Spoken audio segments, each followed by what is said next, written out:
Come on, big gold belt. Come on, y'all.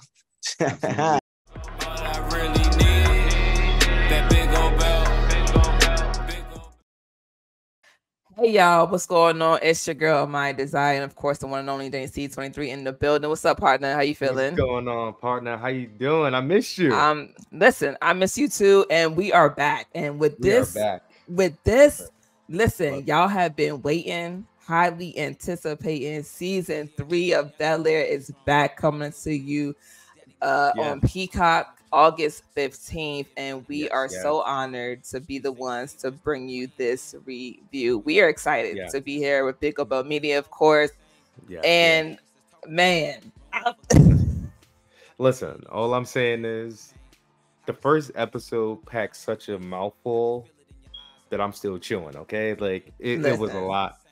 Like let's go back a little bit to season 2 last episode, right? So much unpacked there. Like Carlton exploded on stage and basically went on word vomit rant of confessing his dirty little secret of being an addict, drug addiction. Drug addiction. You know, that was big. It impacted. He hurt Ashley in that episode. Like it was so much going on. You know what I mean? It was, of course, Will and Lisa deciding no longer to be just friends, and the whole thing going on with Erica and Uncle Phil, right? Because this woman should not be texting you.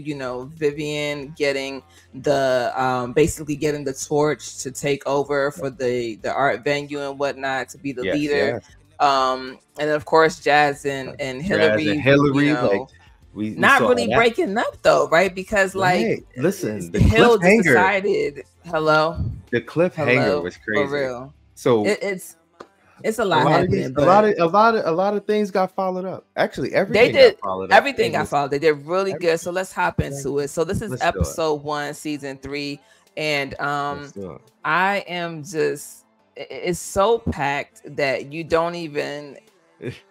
You just like in awe, right? Of course, that's how I felt. I felt like I was in awe. Honestly, I feel like they showed up and showed out for this episode so well. Like even from the opening scene to later on in the episode, we're gonna get to it. I don't want to give too much away right away, but let's. You want to jump right in?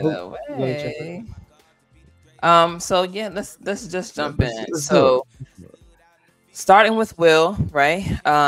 Will and Lisa are doing what teenagers on summer break do when they have a relationship, right? They're making out.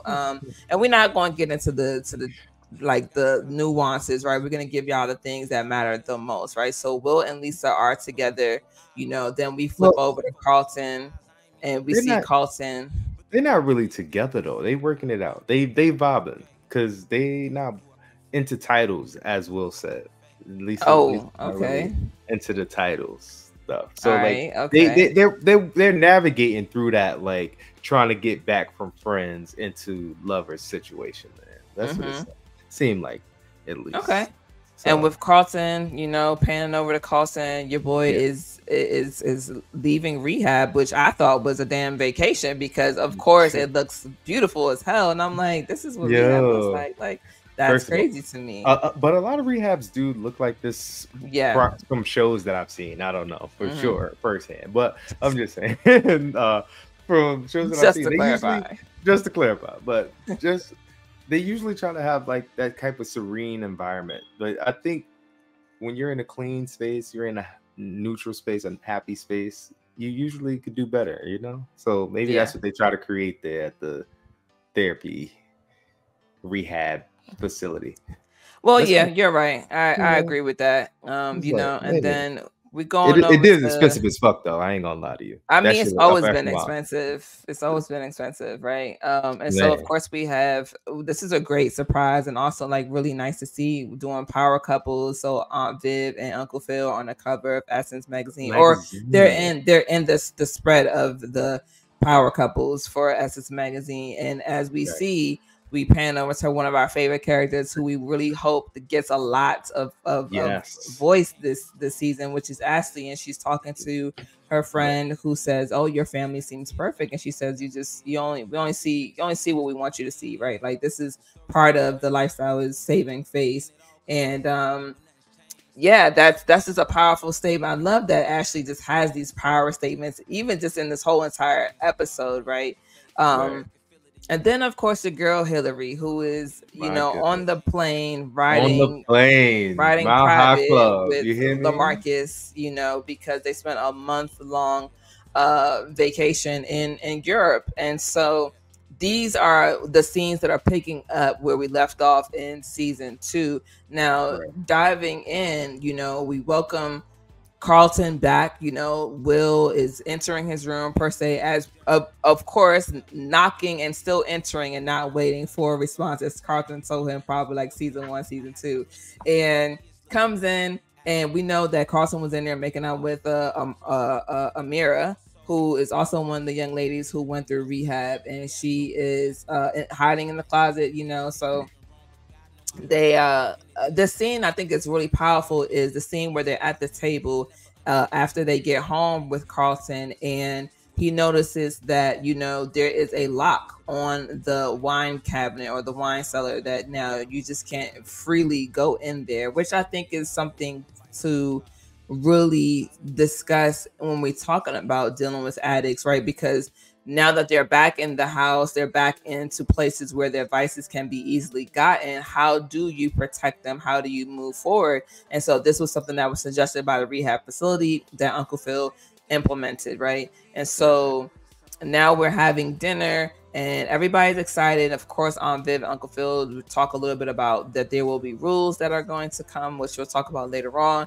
But what I really enjoyed was the conversation between Ashley and Carlton. She's basically asking him, did rehab work? Tell me what you learned. What did you think about this scene when it first came up?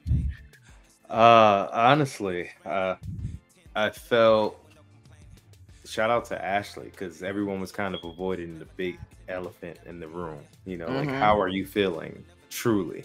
Right. Like, are you in a better place, both mentally and with your addiction? You know what I mean? So it's like Ashley, as we all know in the previous season, she was directly hurt by Carlton's actions and the way he lashed out at her and things like that. So now to her, it's definitely a guard up.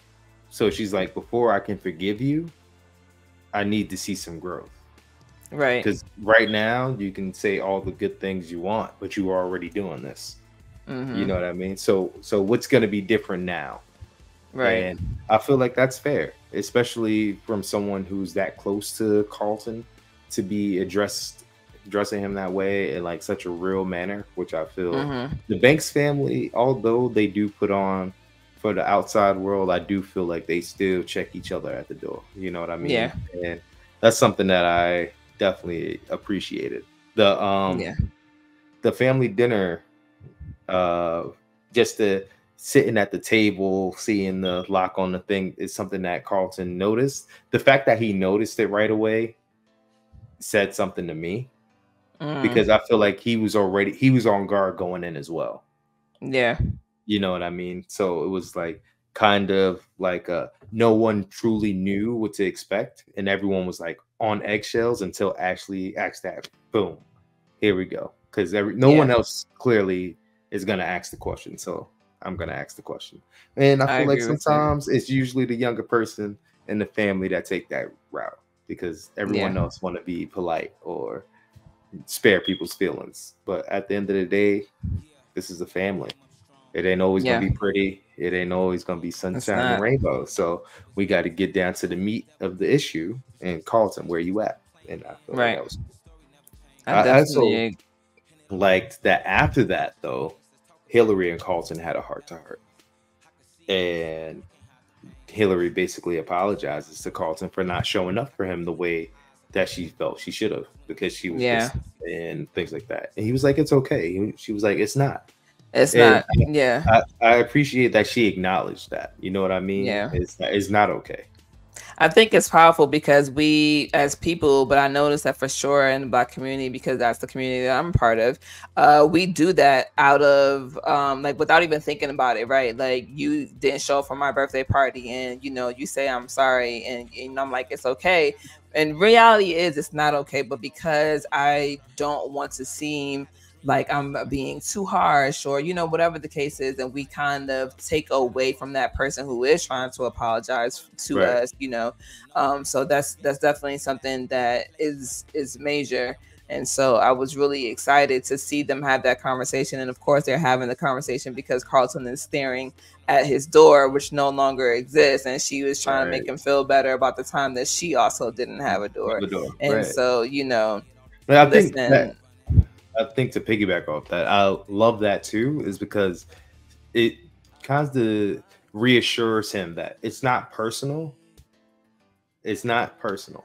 It's for your best interest. It's for everyone's best interest. You know what I mean? Like we're a family. Unfortunately, you lost our trust, but that doesn't mean we don't trust you. Yeah. You know what I mean? It doesn't mean you can't earn it back. You can earn it back. Unfortunately, right now this is where you are, but guess what? I got my doors back, is what she was saying, basically. Yeah, it's a process.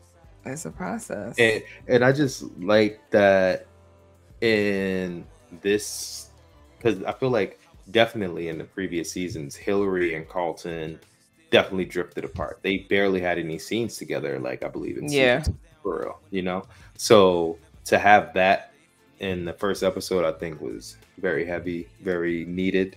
And as we continue to unpack this episode, man, listen. Yeah. I love this for them, and we're gonna go into another part very shortly where we're talking about we see Uncle Phil and Aunt Viv have this moment where now they're both too busy, right?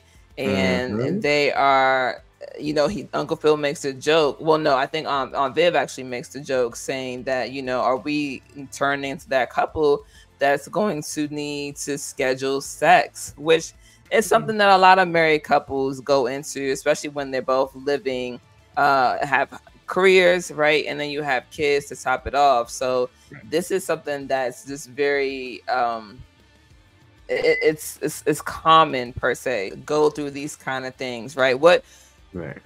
If this were you, right, and this is how your marriage is currently going, how would you feel? All right, so this happens to everyone, I feel, especially when you're managing not only a professional life, but a relationship in any capacity. You have to always remember to make time for your partner. Right. You have to remember to make time for yourself. You have to remember to make time for the people that you care about. And part of that is definitely time management. And I feel like being that, as we saw also in season 2, that Viv didn't feel that Uncle Phil was really supporting her dream and pursuing this art thing. So therefore, I feel like that made her dive more into it and take less away from him and take more away from him and give less to him, because she's like, if you aren't going to be here as a support, I'll see you when I see you. Right. And I feel like that is now backfiring on Uncle Phil, because the way he showed up initially and the way he showed up period throughout, like, supporting her art career, I think is what is the hindrance, like, kind of blocked there. Right. So if it was me, what would I do? I feel like for Uncle Phil, he has to show his woman that he is there to support her and whatever her decisions are, and also if he can take some sort of initiative or some type of interest in what she got going on. Yeah. Put that time into her, like invest that into her. And that I was gonna say that is gonna be reciprocated, because now you're rebuilding a new you're building a new relationship. You know what I mean? She's no longer the Vivian you married. You know what I mean? Right. She's no longer the Vivian of last year. Right. She's not even the Vivian of a month ago. You know what I mean? So it's like you have to continue to grow with your partner so you can close that gap rather than be left behind and then feel like, where are we going to make up this time? You know what I mean? Yeah. So, I definitely agree with you. That's what I was going to say, is I think that because he dropped the ball in not supporting her the first 2 go rounds, he now has to really pick it up, and he has to create that type of space, you know, the flowers, the candy, the date nights, whatever it is, whatever works for her, the giving her more space in her art studio, or like taking her to her art exhibit, or whatever the case is, like, you know, like even, really creating time for her and him to like connect in a way that matters for her, because I think that she's been doing a lot of things that matter for him. So, you know, I definitely agree with you on that. You know, he definitely has to find a way to court his wife again, and to allow her to feel safe in speaking about her, about her job, about things that she does have going on. Although it may come off as she's stressed, he needs to understand that she has the strength to work through it, and that this is something that's important to her. So she's gonna see it through. You know what I mean? Right. And I feel the sooner my man can understand that, the better off he'll be. That's true. So we have our first. Well, yeah, we have our first scene with thing 1 and thing 2, and by thing 1 and thing 2, I mean Will and Carlton. You know, we live for these scenes because this brotherhood that they're building, this relationship that they're building, has really been powerful over the last 2 seasons. So I'm excited to see how it develops in this season. And so, you know, they're out talking at some little burger spot or wherever they are, getting some food, talking, shooting the shit, you know, and catching up. Yeah, he's Carlton is telling him that he's got an interview with the summer program for Princeton, and Will is telling him that he has interview for the Black Young and Gifted program that Quentin is running. Right. So we kind of skipped over who Quentin is. So in the beginning, after Lisa and Will finished kissing, Will ran into another member of the country club named Quentin. He's played by Vic Mensa. He is an entrepreneur who basically gets featured in Forbes every year for being great at what the fuck he does. So shout out to this black man. All right. So him will speak briefly. He lets Will know that he does have openings in his summer program with entrepreneurs and a great internship opportunity. He was shocked because he thought Will was only about basketball. So I think that really was sparked his Quentin's interest, and also kind of helped Will see things in a different perspective outside of basketball. Meeting Quentin. So yeah, I agree. And so of course we have them having the conversation. They're talking, you know, they're getting back to, you know, like Will said, he missed them and he wants them to have, you know, to take over the summer, you know, to take on the summer together. And as their number gets called, we see that Will runs into Lou, played by Marlon Wayans. And like I said, you know, Lou is Will's dad. Just in case anybody doesn't know. I just love. First of all, I can't remember the last time I seen Marlon in a serious role. I don't know if I've ever seen him in a serious role, but he really does a great job with it. Listen, and so best role I've seen him in within the last 5 years. Not gonna lie. Yeah, like, I don't remember. Best. Well, he did his things for like his movies for Netflix. Right. Well, yeah, that's what I'm saying. Those are not really roles. Those are him being himself. But this is really pushing him outside of that. I really like that. So he runs into Lou, and Lou moves into giving him, like, trying to give him a hug or a dap or anything, and Will backs up and completely bails. You know, Carlton grabs their food and then, you know, basically chases after Will. And come to find out, Lou moved to LA and has been here working at a barbershop and renting out a place, but has not made contact with Will. And so he's back to having this moment where he's frustrated, he's angry, he's hurt. And while this is a painful space to be in, I think that it's such a realistic space as far as the strained relationships on dads and their sons. And so I want to see how this builds throughout the rest of the season, but I'm happy that they are digging into this because it does need to be something that's really fleshed out, in my opinion. And so I'm excited for that. But we see Will, he's upset, angry, and can I piggyback real quick? No, yeah, go ahead. Just to say that you like that they're deep diving into it, I do as well. Because in the original Fresh Prince of Bel-Air, we got the one episode, that the most powerful episode that most people, like everyone loves this episode. But we never got anything else from that in any of the other seasons. You know what I mean? Yeah, I agree. So to see that it's able to be expanded upon, you know what I mean? That we are seeing that, like Lou being back in LA, that means their story isn't over, right? That means that it's still opportunity for growth and character development between both of these characters, which is so heavy, and I think it's something that I feel a lot of people do need to see, because no one ever sees the other side of the coin. You know what I mean? Right. Like some people, you see the big explosion, but you don't see what work may or may not have happened later on. You know what I mean? So like, I'm hoping to see great work done, because as we know, I feel Will is looking for that companionship with his father. Although he lashes out and things like that because he's angry and doesn't understand Lou's like reasoning behind things. But at the end of the day, I do feel like they do have the opportunity to have those conversations more in depth. And Will is in a place, at an age, I should say, where he can be more receptive to the responses that he's going to be receiving. So, right. I definitely agree. Your girl Hilary is back, like we said, from a month-long vacation, which wasn't all a vacation, as she tells us, as we see in the scene where she's talking to I forget her name.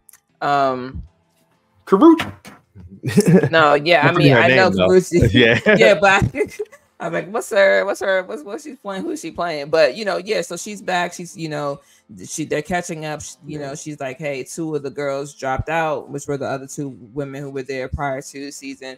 They've gone because she wasn't here. But also, like, her trip was not in vain. She was making moves and having meetings, and she's got the merch to show for it now that she's back, because they are definitely reaching out to her to get this thing on and popping. But she also makes a comment about missing cooking, right? And that she's in love even more. She left confused, is what she said. I left confused and unsure, and I came back in love even more. And I'm not really for this relationship, because it just feels like, why are you not for it? I'm not for it because it feels like what Jazz said, and because this is kind of intertwined. I'm gonna go ahead and jump to that portion where they're having the Juneteenth party. Hilary is there. She says that she's good. There's no beef with her and Jazz. Jazz shows up with a new girlfriend. Hilary finds him and now wants to apologize for the way things went. And Jazz responding in the typical black man way, right? Which is like, hurt me, like never that, like I'm good. And he then said, proceeds, yeah, and then proceeds to like lay into her in a sense where he's like, you are a runner, like you are. What did he use? What was the word he used?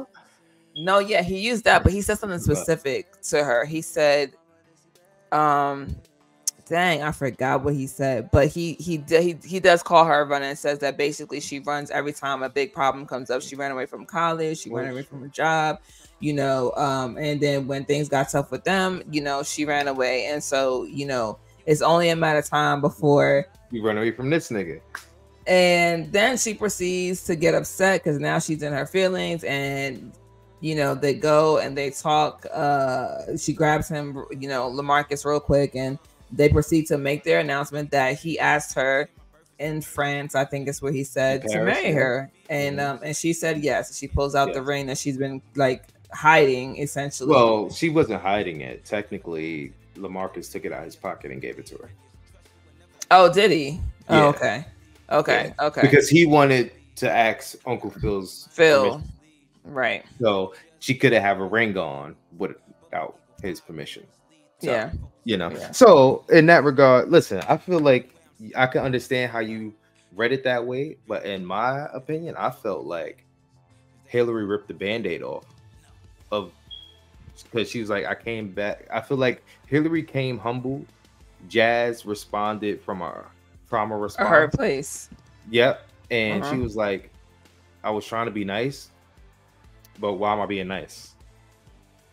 I don't even know if it was I'm trying to be nice. She was supposed to be apologizing. If you're apologizing, you ain't trying to be nice. You should be apologizing for the. Listen, I'm just saying. No, because I feel like you shouldn't have left that the man. being nice. Listen, the being nice part was to not rub it in anyone's face that I'm engaged.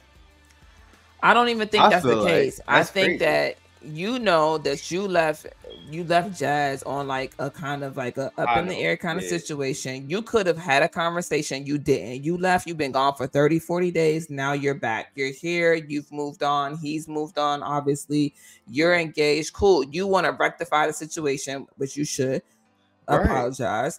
And keep it moving, boom. And you're right.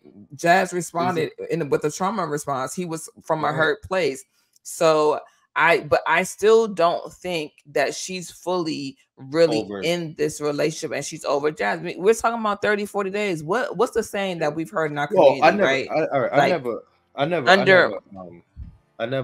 my bad. I'm sorry. I never really felt like she wasn't in on this relationship. Only reason I say this is because they've already known each other for years. They've been friends since like high school or something like that. Before he became pro. They used to date. So it's not like it's too far-fetched. So like this 30 days that they've spent together abroad, 30, 40 days, is just in addition to the time and connection that they have already had built, and established. Yeah. You know what I mean? And she said she left. Get you. I'm just going based off the words Hilary has said. And she talking said, to her friend, I came back more in love than ever. More in love than ever. So in telling that to her friend, who she's not gonna lie to about this shit, like why does she have to lie? So I feel like, like she really came back on some boom. And in order for her to move forward, I felt like she needed to rectify how things ended with Jazz. And with that, I feel like she tried to approach it in an amicable, like respectable way. Like, hey, I apologize. I tried to take accountability even. But they both respond. But think about this though. They both responded in trauma responses. She did respond in the trauma response. But I felt like in her defense, to an extent, it was like although she did not need to give him that apology. She did. So although she didn't have to. She did, and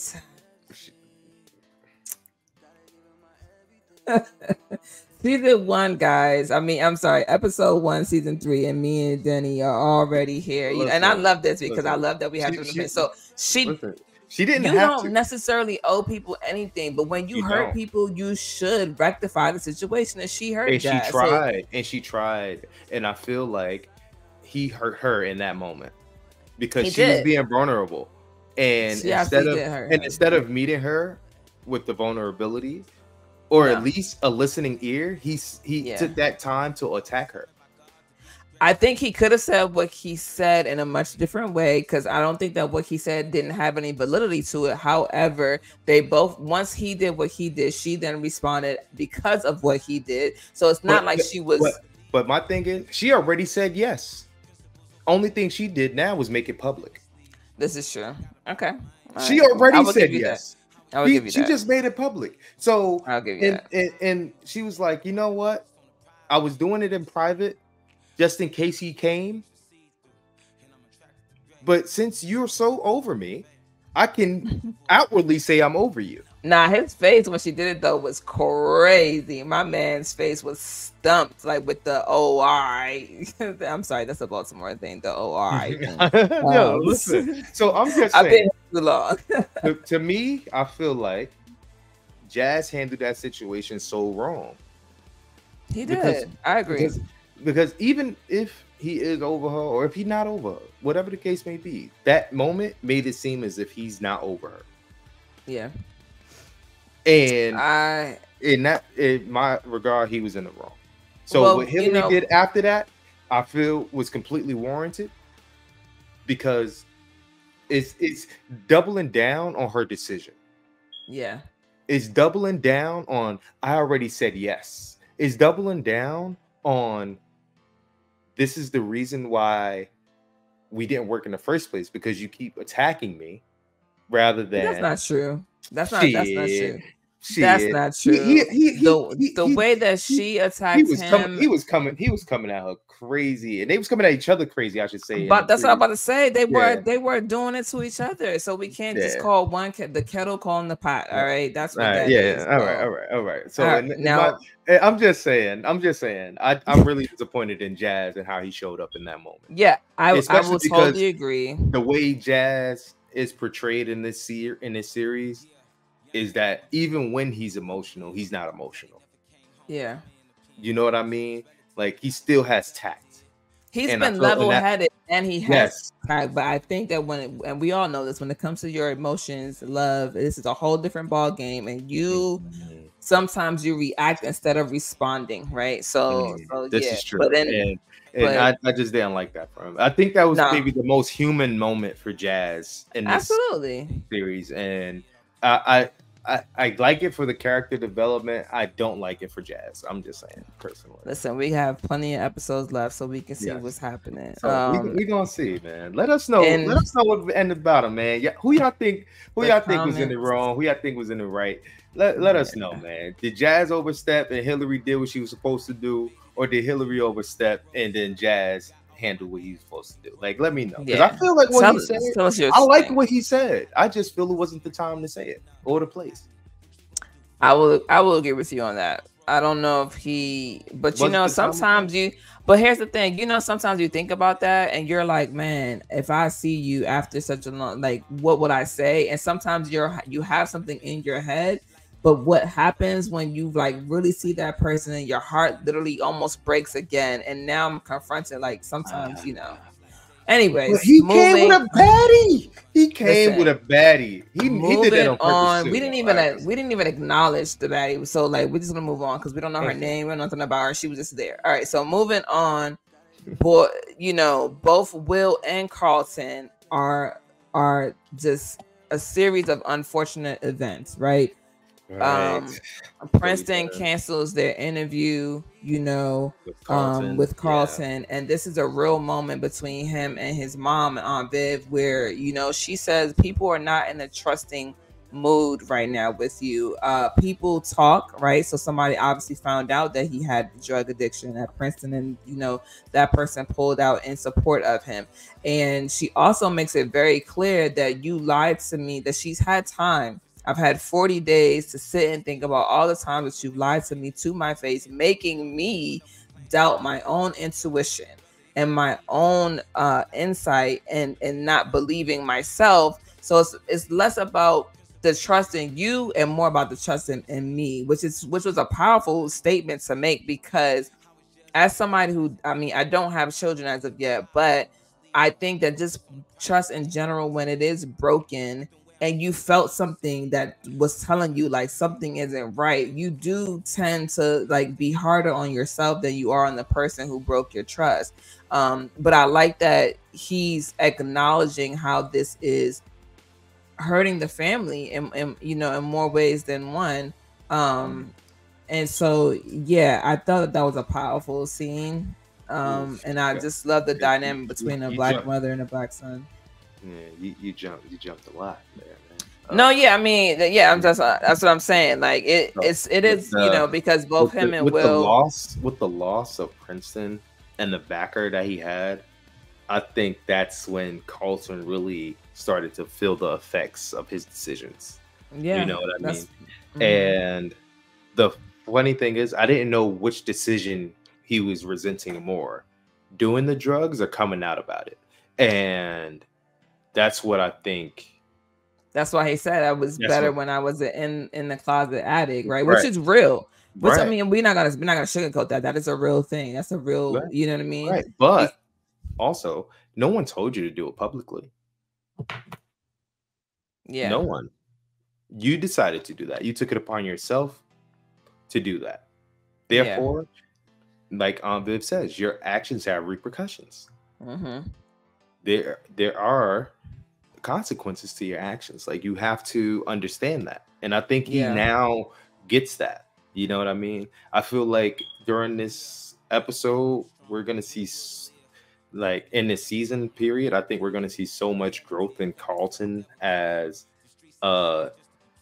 rehab visited ex junkie, closet junkie, whatever you want to call them. Like, you know what I mean? Like, I think just even as the episode progresses, how Carlton shows up for Will is in a way that I feel I would have never saw in previous Carlton season episodes. You know what I mean? Well, I mean, I don't think that that's true. I think that they've always had what a sibling relationship is, right? Like, I'll show up for you when you need me to, and then sometimes I might not. You know what I mean? Like, it's just very hit or miss, because we've seen him back Will in other spaces and other points of time. But you know, when you have your own demons to deal with, it's hard to show up for anybody else. Showing up for yourself, so. And that's just what I mean, though. It's like, in this regard, Carlton, in my opinion, he was feeling very low.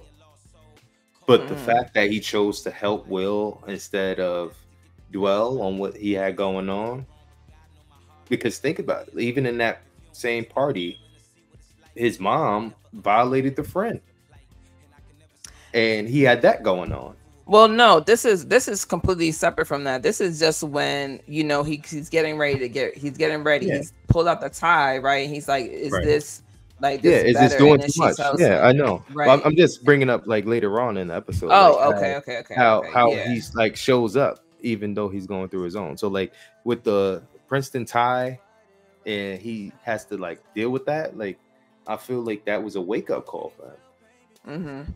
Like, I really feel like he understood the weight of everything at that point. You know what I mean? Right. It is like the weight of Ashley, the weight of his mom, the weight of the school that you dreamed about since you could dream is now seemingly off the table and into the distant, you know, like rearview mirror. Like, it's so much. I feel like it's going to force Carlton to grow. And if he continues on the right path, you know, I'm just saying. I just hope he doesn't break. Yeah. I just hope they don't break him, man. Yeah, but we can all we could do is hope. As we see with Will in basketball practice, he's struggling, can't seem to make a basket. Lou is in his head. He's just having a very off day. He gets sent home. You know, he's like, we hope you get ready, that you'll be ready in 2 days when we need to go to Vegas. And in the time before that, he decides to go and, you know, confront Lou. This is after him and Carlton have a moment where Carlton's like, if anything, learn from my mistakes, right? Like, you can keep pushing it down, but it's going to continue to come up if you don't deal with it. And this is the realest thing ever when it comes to therapy. If you continue to push anything down, the only choice that it has to do is to erupt. And if you don't deal with it, and it erupts in a bad place, a bad time, with people that are around you that don't necessarily care for you, it's not going to be a good look. And so he takes Carlton's advice, you know, and he goes to see Lou, and Lou does, unfortunately, what a lot of people who don't really understand the new world, or like, you know, their generation, I guess, shifted. And then he basically is just telling him that, like, you know, you got basketball. Like, where do you think you got it from? You got it from me. You know, he can see the joy in Lou's face when he talks about, you know, basketball. He asks, why didn't you come see me? Why didn't you say that you were here? What's up? He was like, you know, Lou responds with, I had to get my life together. I had to come to you and being a better man than the man I was when you met me, you know.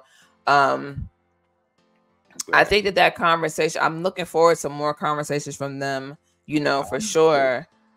But definitely having that moment where he's like, you're not anything more than basketball, and Will is having that realization that he wants something more than just basketball. He wants something bigger for his life because he gets to dream these dreams with Uncle Phil.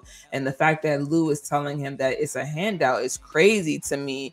But also we understand, like you said, trauma mindset, the poverty, like not, I don't want to even call it poverty mindset, but it is kind of a poverty crabs in a barrel mentality of like, you gotta you get to pull yourself up by your bootstraps if that's what you have to do. But if you get help from somewhere, you take the help, right? Like, I don't think that there's any shame in asking for help when you see somebody.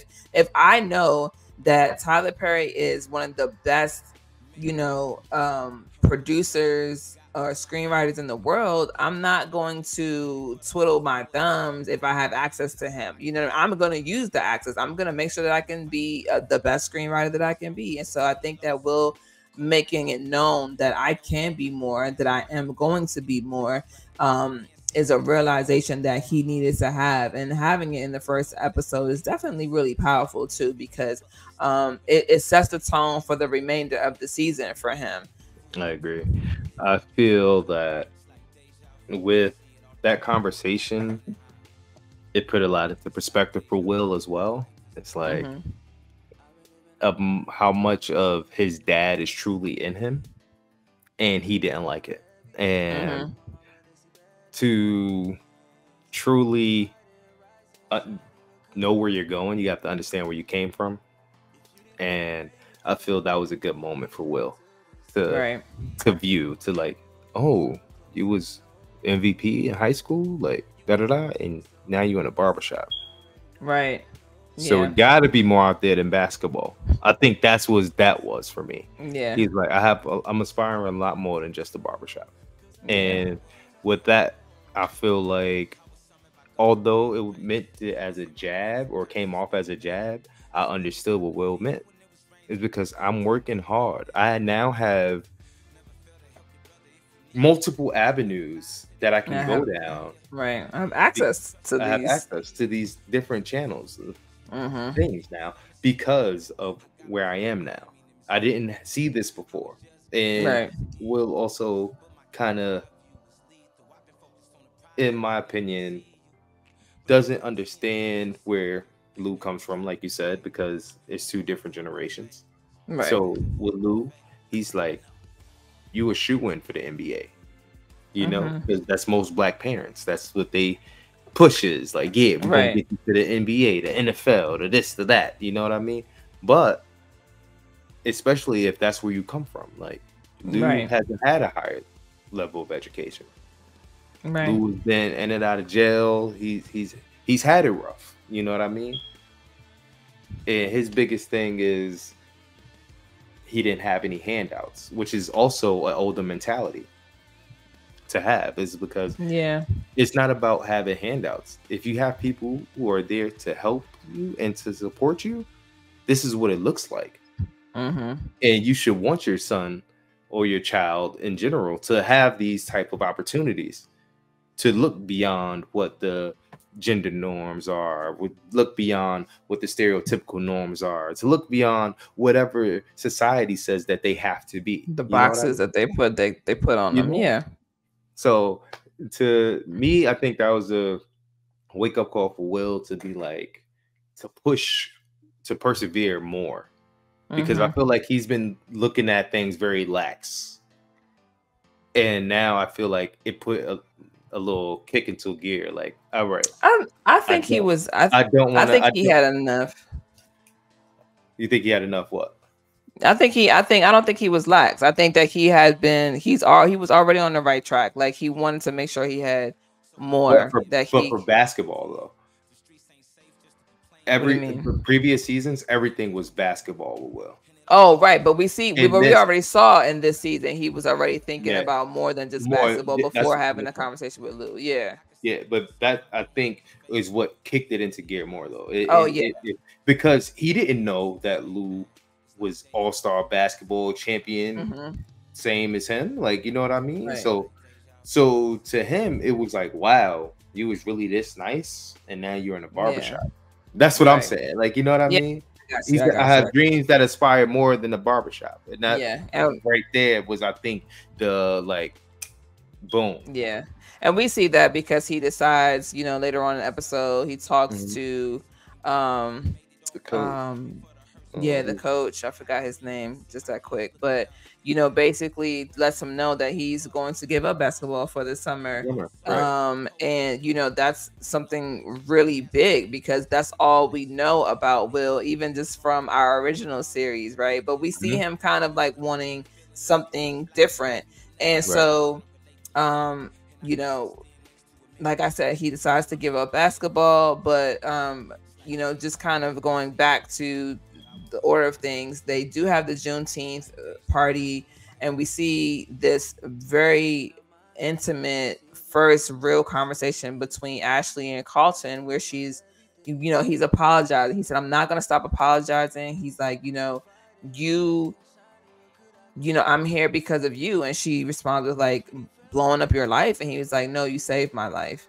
Right. You know, because if it wasn't for you, I might not have actually faced what was going on.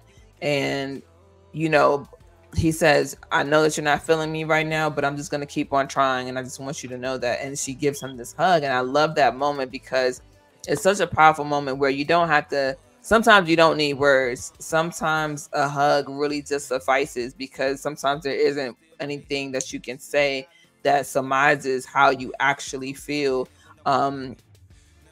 So, you know, again, like I said, I'm looking forward to the growth for the character Ashley this season.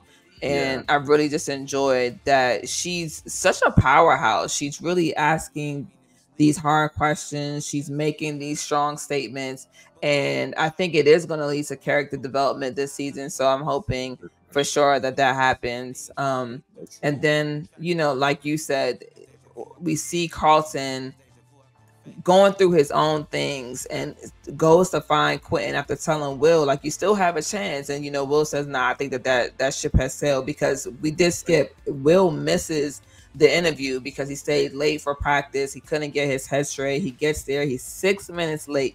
And this is such a powerful thing. I really hope that, you know, this, like that, the generation of teenagers, young adults can see what this 6 minutes late. And the young lady comes out, who I believe is playing Quentin's sister, and she says, you know, like, "We were early. We were ahead of schedule. So the last interview wrapped up 10 minutes ago. You missed your window of opportunity." And Quentin comes out, and, you know, Will is trying to say, like, "Hey, can you give me another chance?" Like he said, there were plenty of talented people who showed up here on time today with their big ideas and their bright thoughts, and you missed it. And, you know, Will proceeds to give an excuse. And I think of like back parents right now, because they're like, "Oh, you got an excuse for everything," you know. So he's like giving this excuse, like, you know, "Basketball practice run over late." He said, "Well, no, man, it's all good. Like, things, you know, I guess I'll see you on the court." And I'm like, wow. And I love this because it's actually necessary. I'm glad that there wasn't like a, "Oh, for real," you know, like, "Oh, we maybe." No, it was just flat out like, "You missed your opportunity." And Carlton goes and puts himself so much vulnerability in this moment, man. You know, so much vulnerability. He's recovering addiction. It's 40 days sober. Will has been trying to help him, and just like him, he's going through his own stuff. And people who write you off when they only, you know just a little bit about you. And he himself, Quentin, can attest to that, because people take one look at him and think like, who is he?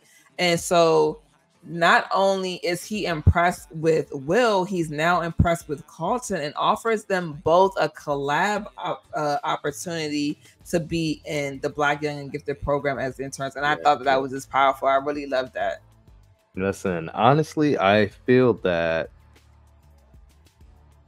Carlton and Will have the potential to make great business partners. I also feel that they will be at each other's necks by the next episode.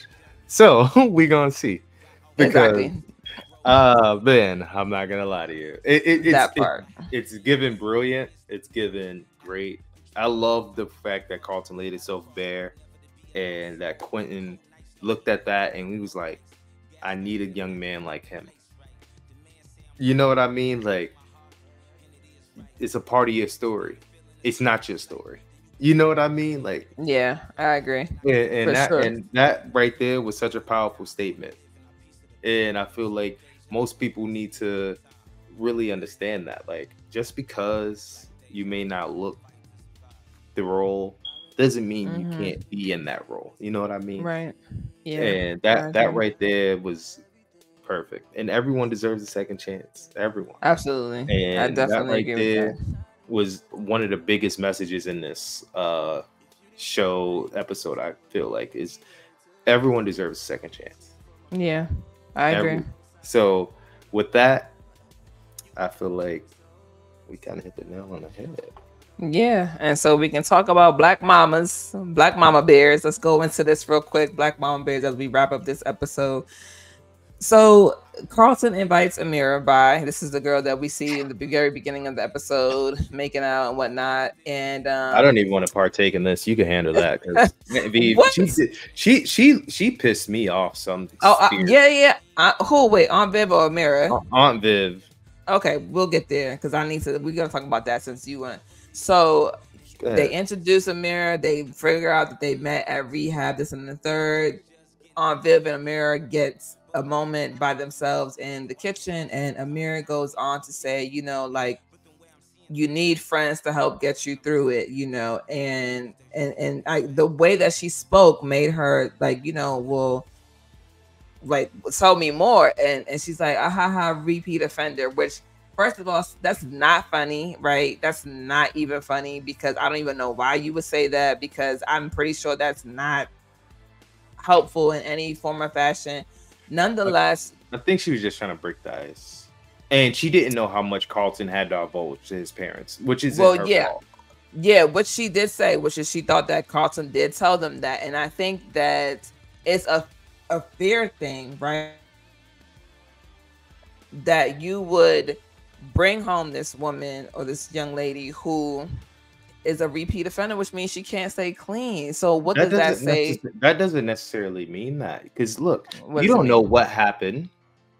Like, all right, so boom, we're not going victim. All right, well, hold on, let me finish first. So listen, in my head, repeat offender means that you can't stay clean because you went back to rehab. If you repeat offender at least twice, I'll just give her that. At least twice she's been back, right? So Aunt Viv tells her that she needs to focus on. Now, I'm not by any means saying that Aunt Viv did not step out of line, because she did. She told her she needed to focus on herself, that, you know, you're not ready for a relationship. She said, I'm just trying to be Carlton's friend.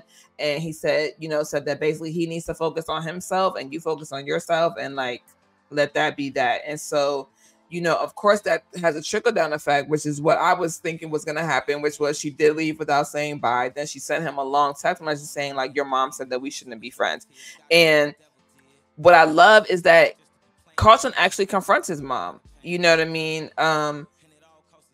Which I'm happy about, because a lot of kids like, what? Confronting my parents about what now? Like, probably not until 5 years, 10 years later after therapy. So I like that, you know, it happens. As a teenager, confronting my parents, come on. But I mean, I was a different teenager then, man. You absolutely were a different teenager. But I'm also a guy. And I feel like guys and their moms talk a lot more than girls and their dads, or girls and their moms. I genuinely feel that way.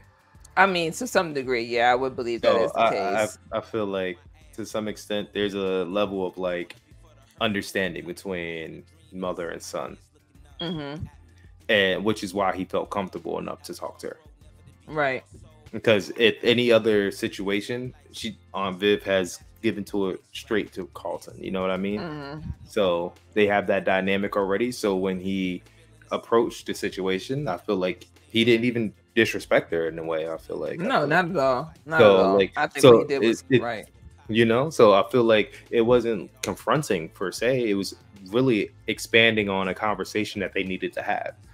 Because if it was like, I feel like confronting is more like a combative way. I don't think he came off combative at all. So I think that's a misunderstanding that we have. But confronting something doesn't necessarily mean combative. Well, words have meanings. Let's see what it means. Oh my God! Not you about to look it up. No, I'm just saying. No, I mean, listen. Go ahead, look it up. Let's see what it says. We want the audience wants to know, and the audience can chime in. You know we've been here with y'all for almost an hour. Tap in with us. Let us know your thoughts. What are your opinions on the episodes? How are you feeling about the characters as they embark on season 3? And do you think that it says? Meet someone face to face with hostile or argumentative intent. Oh, really? Yes. Damn, that's crazy. I apologize. I cannot use the word confront anymore. Yes. I learned something new Words today. have meaning. I promise. Yes, I know they do. Yeah. So he didn't confront her, but he did address her, and he did address. There you go. I do like the fact that he addressed her, and that spoke volumes also to the weight that he has on this friendship with this young lady. Although she does have her flaws, like she is a quote unquote repeat offender. However, she is taking the necessary steps, and who knows, maybe this connection with Carlton is the glue that she needed to adhere to the program. You know what I mean? Who knows? Like, they could be mutually beneficial to each other, but because you don't see the benefit of this friendship, that means he has to now lose a good friend. Yeah, who helped him through these 40 days. Yeah, no, I agree with you. You know what I mean? So, like, I feel like Aunt Viv really overstepped, especially coming from a place where she knows how much support in anything means. You need, yeah. You That's know, very true. So, if for someone who feels she doesn't get the support, she shouldn't try to diminish anyone's village.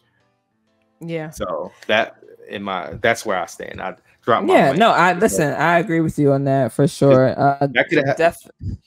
Hold up, wait, I'm not done. I'll pick my mic back up because the way that she talked to the young lady at the table, it could have triggered her in such a negative way. You know what I mean? Because the same way you say people aren't willing to give your son a chance, you didn't give this young lady a chance. That's very true. And it's like, how would you have felt if Carlton would have went to her parents' home and they would have said that to him? They treated him like that. Yeah, that's true. And Aunt Viv, the way she is about her kids, she's not going for none of that. Yeah, I definitely agree with you. I do think, like I said, I do feel like she overstepped. She could have said it differently. She could have had a conversation just to get to know her before passing judgment. So we shall see. And the girl was trying to build the connection there. Did you see it? Because she was lingering. I saw it. She was lingering. She was like, trying. And she didn't want to make it awkward by running away, which I think is good because there's no point in running. Just face it head on and deal with it, and then come back later and deal with it some more. And so that for us is episode 1 of season 3, y'all. Bel-Air coming out September 15th. I'm sorry, August 15th on Peacock, and we are so excited to be here with y'all. Let us know your thoughts. Drop the comments below. Hit that like button, hit that subscribe button, man. Danny is not. I'll be liking. He likes. I respond back. You know what I mean. Listen, so if you guys, if y'all say something funny enough, or if y'all give me an opposing view or something, then I'll respond. Make it interesting. Gosh. But if you agree with me, I'm respond to. I ain't gonna lie. Yeah, we can't wait for you guys to be here with us for the rest of the season. Like we said, we always want to know your opinions, whether they agree with us or not. What are your thoughts? What are you most excited to see this season? Who's your favorite character? And what are you hoping to see this season, just in general, not necessarily character. But we appreciate y'all. Until next time, you know where to find us. We're gonna be right here, and we're gonna drop a review happening right after the episode airs. So once the show is out, we will be out too. Come and join us. And until next time, we'll see you. Peace, y'all.